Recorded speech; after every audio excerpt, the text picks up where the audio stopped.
बिस्मिल्लाहिर्रहमानिर्रहीम। अस्सलाम वालेकुम स्टूडेंट्स।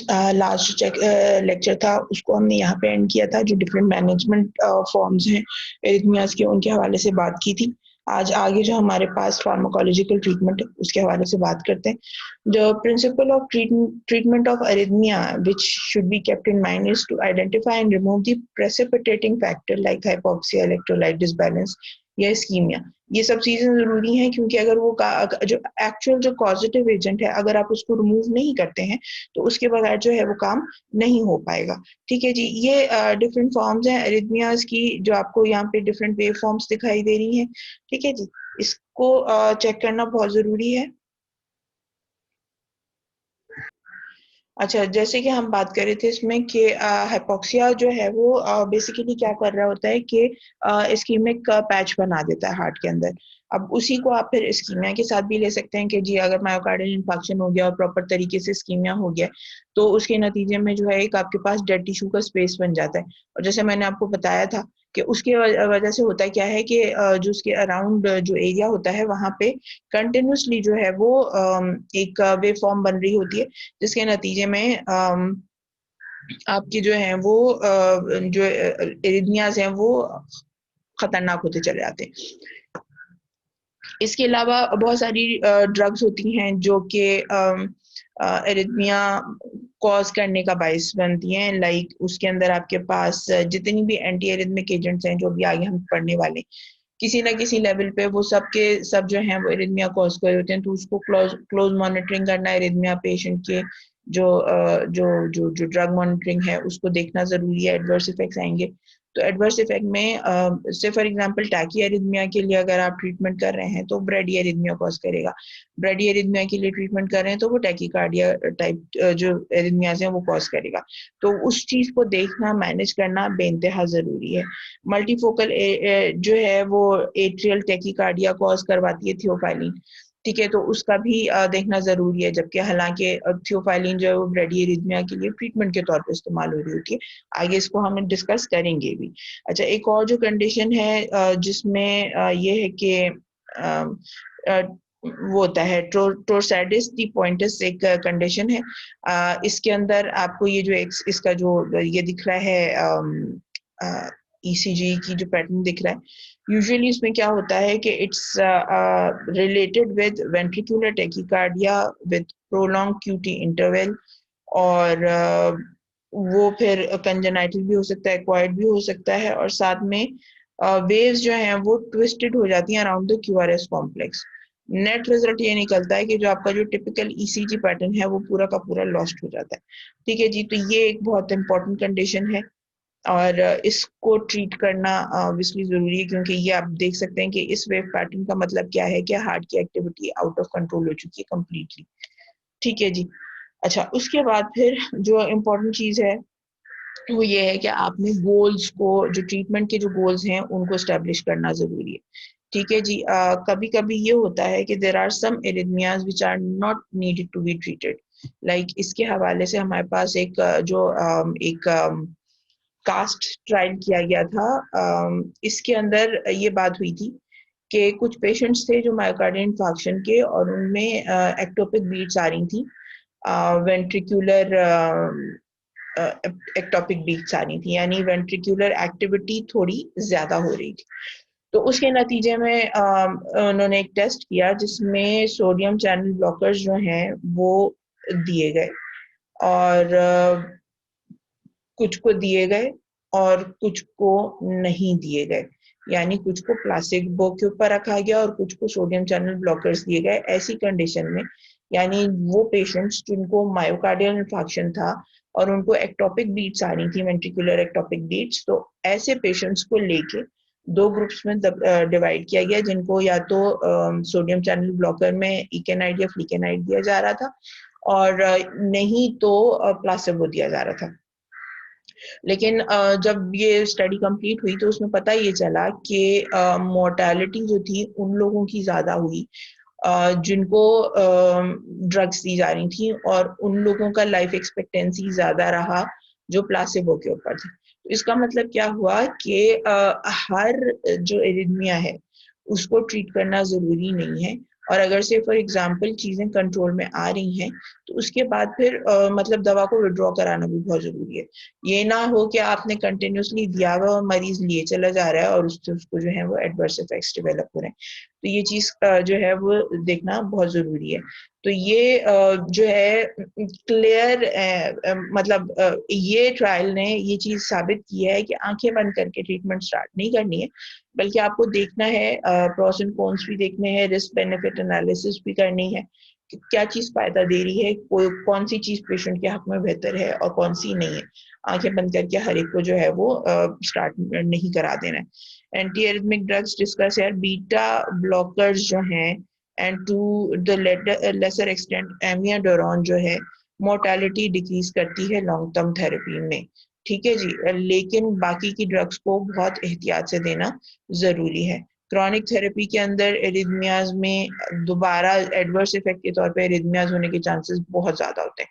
टैकीकार्डिया है तो ब्रेडिकार्डिया जो है वो लाइफ थ्रेटनिंग ब्रेडिकार्डिया में कन्वर्ट हो सकता है। So it has to be decided whether you want to continue the treatment properly or not, ये बहुत जरूरी है। और किस जो एरिथमिया है उसको ट्रीट करना है और किस एरिथमिया को ट्रीट नहीं करना। गोल ऑफ ट्रीटमेंट डिपेंड कर रहा है, एक तो ये कि आप का पर्सनल डिसीजन होना चाहिए। दूसरी जो चीज है जो आपको बहुत इंपॉर्टेंट है वो ये कि सिम्टम्स आपको देखने हैं। कुछ एरिथमियाज होते हैं जो कि एसिम्टोमेटिक होते हैं। यूजुअली ऐसे एरिथमियाज हार्ट फेलियर के पेशेंट्स के अंदर आते हैं।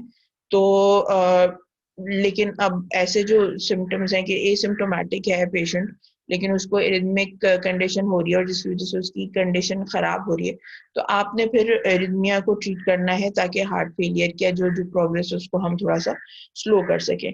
पैल्पिटेशंस कभी कभी और बहुत ज्यादा आती हैं और बाकायदा बीट्स में सुई भी महसूस हो रही होती हैं। ऐसी कंडीशन में ट्रीटमेंट ऑब्वियसली डिसाइड की जाती है।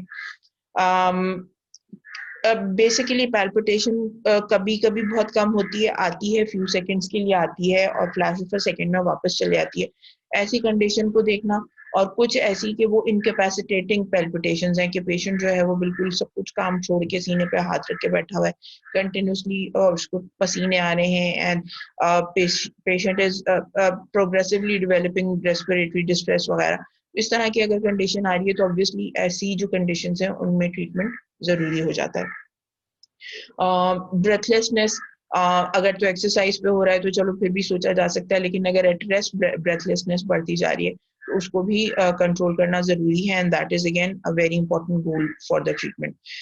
अच्छा, उसके बाद फिर क्या है कि चॉइस अमंग थेरेप्यूटिक अप्रोचेस, क्या थेरेप्यूटिक अप्रोच आपने इस्तेमाल करनी है depending upon extent and type of the structural heart disease. पहली तो ये चीज है। दूसरा ये है कि presence and absence of symptoms, उन चीजों को देखना है। थेरेप्यूटिक ऑप्शंस के हवाले से क्लियर गोल क्या है कि जी तीन चीजें हैं आपने जो देखनी है। फिब्रिलेशन के केसेस क्योंकि सबसे ज्यादा होते हैं इसलिए सबसे ज्यादा इसी के बारे में बात की है कि पहले तो हमने ये चीज देखनी है कि जी ventricular response using AV node blocking agent वो बहुत जरूरी है। ठीक है, उसके नतीजे में अब आप जैसे डिजिटैलिस हो गए, वेरापेमिल, डिल्टाजिम या बीटा ब्लॉकर्स आप इस्तेमाल करेंगे। मेंटेन करना है नॉर्मल रिदम, क्विनाडीन, फ्लिकेनाइड, एमिडोरॉन वगैरह इसमें इस्तेमाल की जा सकती हैं। एंटी एरिथमिक थेरेपी, अगर पेशेंट ट्रूली एसिम्प्टोमेटिक है तो कोई ट्रीटमेंट नहीं देना है, ये भी बहुत जरूरी है, आप ही डिसाइड करेंगे।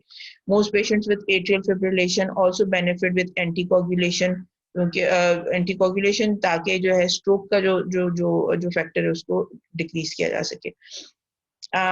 Factors contributing to the choice of therapy include symptoms, type and extent of structural heart disease, QT interval prior to drug therapy. बहुत इंपॉर्टेंट है क्योंकि QT इंटरवल इस जो एरिथमियाज है उसमें भी चेंज होता है लेकिन आफ्टर ड्रग ट्रीटमेंट तब भी चेंज होता है, उसको भी देखना जरूरी है। कंडक्शन सिस्टम की कोई डिजीज है उसको चेक कर लें, आपका जो कंडक्टिंग सिस्टम ऑफ हार्ट है उसमें कोई प्रॉब्लम तो नहीं आएगी, उसको देखना जरूरी है क्योंकि वो भी एरिथमियाज कॉज करते हैं। कभी कभार ये भी होता है कि नॉन कार्डिक डिजीजेस की वजह से एरिथमिया हो रहा होता है, तो पहले आप उसको ट्रीट करने की कोशिश कर लें, फिर देखें कि अगर जरूरत पड़ रही है तो फिर उस पर आप एंटी एरिथमिक ड्रग्स के ऊपर जाएंगे। अच्छा जी, उसके बाद फिर आपके पास आ जाता है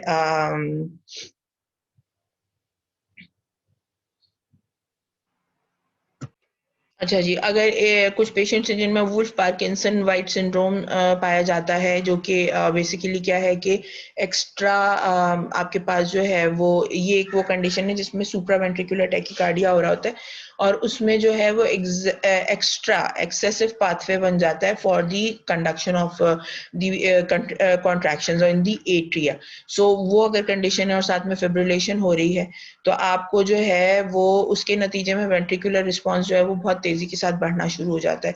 तो उस चीज को देखना जरूरी है कि उसमें फिर क्या ट्रीटमेंट आप दे रहे हैं। Accelerated paradoxically by the AV nodal blocking drugs. अच्छा, यहाँ पे एक और चीज याद रखने वाली है कि ऐसी कंडीशन अगर आई हुई है Wolff Parkinson White syndrome plus atrial fibrillation हुई हुई है तो उस कंडीशन में जो है आपका जो एवी नोडल ब्लॉकिंग एजेंट्स जो है वो काफी प्रॉब्लम क्रिएट कर सकते हैं।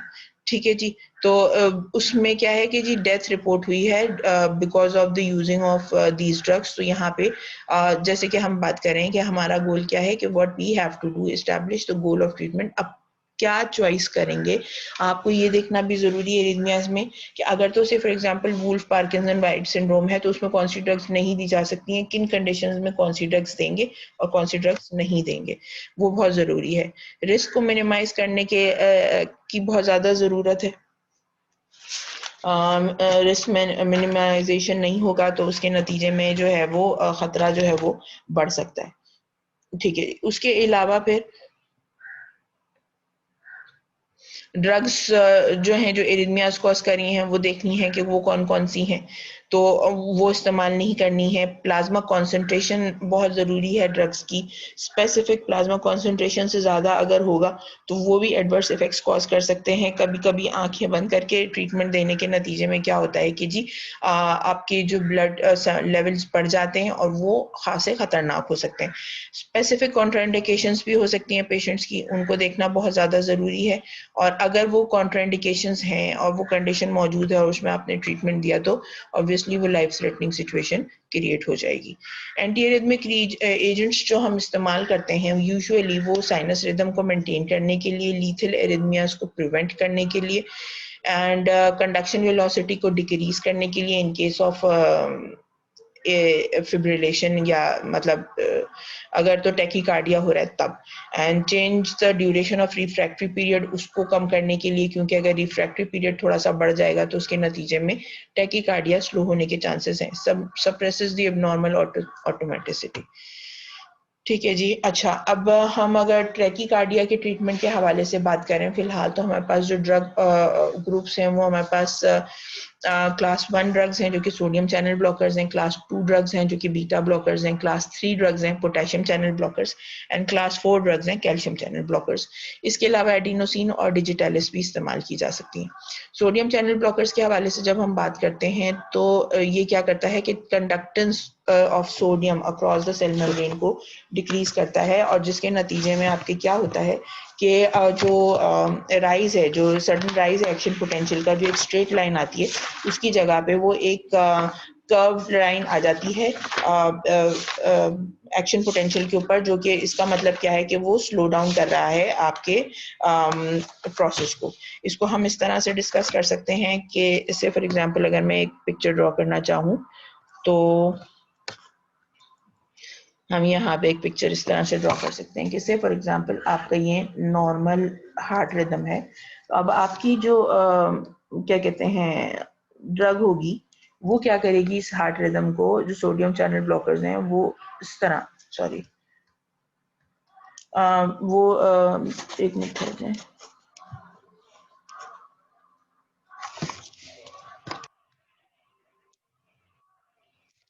इस तरह से वो आपका ये, अब इसके नतीजे में ये जो स्टीप राइज आ रहा था ये स्टीप राइज जो है वो रुकेगा और उसके नतीजे में ये जो स्लो राइज होगा तो ऑब्वियसली उसका जो है वो जो वेलोसिटी है या जो स्पीड है उसमें कमी आ जाएगी। अच्छा, further divided into class 1 agents 1A जो कि जिसमें डाइसोपायरामाइड आता है, प्रोकेनामाइड आता है, क्विनिडीन आता है फेज 0 के ऊपर, यानी यही जो आपका जो फेज 0 है इसके ऊपर काम करते हैं, इसको स्लो डाउन करते हैं। सोडियम चैनल्स को जो है उनकी ओपन स्टेट के अंदर जो है वो रोकते हैं और चैनल की रिकवरी को स्लो डाउन करते हैं। Procainamide quinidine is taken out of the market due to serious arrhythmias, यानी ये इतना स्लो डाउन कर देते हैं कि वो लाइफ थ्रेटनिंग सिचुएशन बन सकती है, तो उस चीज को भी रोका जाता है। अच्छा, इसमें जो है यहाँ पे आप देख सकते हैं कि ये सोडियम चैनल्स हैं, ठीक है जी। अब यहाँ पे इनकी ये रेस्टिंग स्टेट है, ठीक है जी। इसमें ये अभी इनका जो वो है, क्या कहना चाहिए, जो चैनल का जो एक गार्ड है वो ओपन नहीं हुआ हुआ है, ठीक है। अच्छा, अब इस सूरत के अंदर ये रेस्ट की कंडीशन में है, लेकिन इनका जो सेकंड, अच्छा एक चीज और होती है इसमें कि यूजुअली जो चैनल है इसके दो गेट्स होते हैं, gate number 1 and gate number 2। एक जो है वो आउटर साइड पर होता है और एक जो है वो इनर साइड पे होता है। अगर खाली गेट 1 बंद है तो इसका मतलब ये है कि सोडियम चैनल्स रेस्टिंग स्टेज पे हैं। अगर तो गेट 1 भी खुल गया, गेट 2 तो खुला हुआ, ये गेट 1 भी खुल गया, तो अब इसका मतलब क्या है कि सोडियम चैनल जो है वो ओपन हो गया और स्पीडीली जो है इसमें से सोडियम का पैसेज होगा। उसके बाद जब बंद होता है तो गेट 1 खुला रहता है और गेट 2 बंद हो जाता है, तो ये इनएक्टिवेटेड और क्लोज्ड स्टेट है सोडियम चैनल की, ठीक है जी। तो ओपन स्टेट के अंदर अगर जो है वो आपको ब्लॉकेज होती है तो उसके नतीजे में ये इनएक्टिवेटेड फॉर्म में जाता है और ये काफी देर के लिए स्लो डाउन हो जाता है इसके नतीजे में, ठीक है जी। अच्छा, अब इसके बाद फिर आपके पास आता है क्या, क्लास 1B लाइडोकेन मैक्सिलेटीन, ये यूजुअली एनेस्थेटिक एजेंट्स हैं। इनका काम क्या है, ये फेज 3 के ऊपर एक्ट करते हैं। अच्छा, एनेस्थेटिक एजेंट्स हैं तो एक्शन पोटेंशियल ये ऑल टुगेदर बंद कर रहे होते हैं। यानी आपका समझ लें कि जो अगर आपने से फॉर एग्जांपल हार्ट के जो सोडियम चैनल्स के अलावा ये ऑल टुगेदर जो न्यूरॉन्स हैं उनके ऊपर भी इनका मतलब एक जरा सा ग्रॉस किस्म का इफेक्ट है, ठीक है। अब वहां पे भी जो एक्शन पोटेंशियल है उसमें सोडियम चैनल्स हैं, उनको ये स्लो डाउन कर रहे होते हैं, ठीक है। तो वो एक जो वजह है जिसके नतीजे में एनेस्थीसिया, जो आपका जो पेन का जो सेंसेशन है उसको ये स्लो डाउन करते हैं, कि जो पेन की जो सेंसेशन है वो कम हो जाती है क्योंकि एक्शन पोटेंशियल जो है वो स्लो डाउन हो जाता है। ड्यूरेशन ऑफ एक्शन पोटेंशियल को ये कम करता है, slows the out heart activity, acts on the inactivated channels, और वहीं पे उनको परमानेंटली बंद कर देता है ताकि वो खुले ही नहीं। Helps in the ventricular टैकीआरिथमियाज।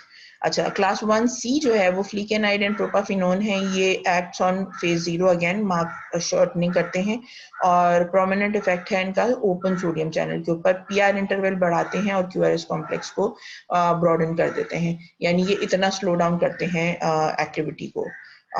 Channels मैंने आपको बता दिए हैं। Blockage of sodium channel shows that myocardial activity that the prothrombotic that it is prothrombotic should be used with caution in structural heart disease.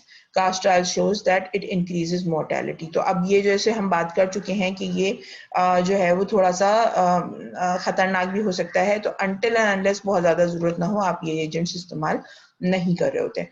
Class 2 beta blockers हैं, प्रोप्रानोलॉल, metoprolol, जो कि cardio specific drugs हैं, वो इस्तेमाल की जा रही होती हैं। कैटेकोलामीन्स के इफेक्ट को जो है वो कम करती हैं। कैटेकोलामीन्स का काम क्या है, हार्ट रेट को इंक्रीज कराना, तो ये जो एक्टिविटी है उसको जो सिंपैथेटिक एक्टिविटी है हार्ट के ऊपर उसको ये कम करती हैं। कंडक्शन थ्रू एवी नोड उसको भी स्लो डाउन करते हैं।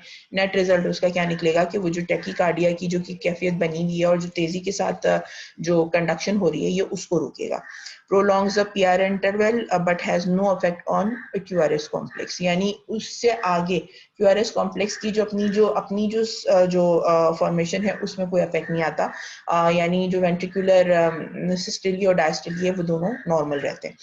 Effective in coronary artery diseases, hypertension and tachyarrhythmias जो भी हैं उनके आप इस्तेमाल ये ड्रग्स तो ज्यादा की जा रही होती हैं।